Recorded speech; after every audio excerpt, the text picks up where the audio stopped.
Thank you for enrolling on this course. Let's get straight to it, shall we? Now, we have prose and we have poetry. Prose is just writing, like if you were to write a novel. You open a book and you have sentences and sentences and sentences. Poetry is slightly different. Poetry is the use of special words in a special order, and they create feelings, emotions, word pictures. We're trying to get images and feelings into the minds of the people who are reading the poem. It's not only the meaning of the words that are important, but also the sounds of the words. I strongly believe that poetry is better when it's read aloud. You get much more of a feeling of the rhythm, and the meaning and the sounds of the words can be wonderful. It is possible with poetry to explore your feelings. Perhaps you've had a loss, or it may be a really happy feeling. It may be love. It may be the loss of love.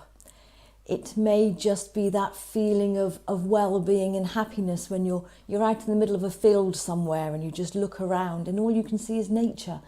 There's no stress, no hassles.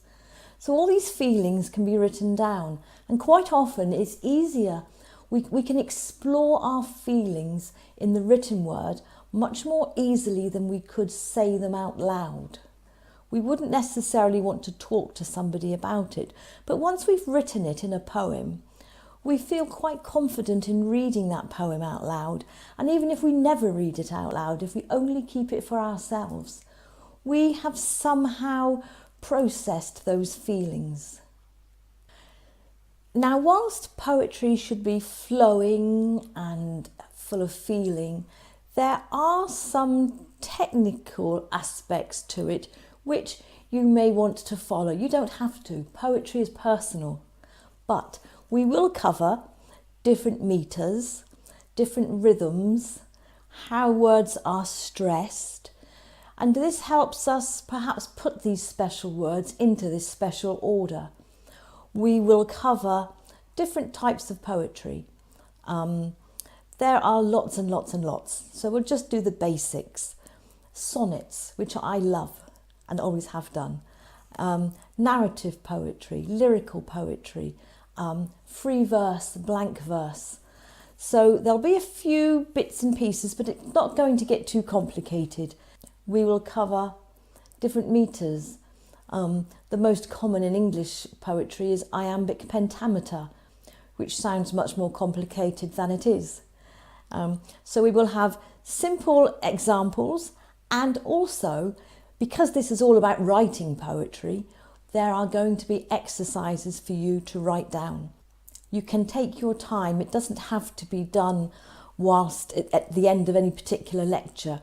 I will include the notes and the exercises as downloads so that you can do them any time. We also have a closed group, a private closed group where, if you wish, you can put your poetry so that other people who are doing the course can see it and read it. And they will be the only people that can see and read it. So at the end of this course, in the bonus lecture, there will be details of how to access this if you want it. So let's get on to the first lecture.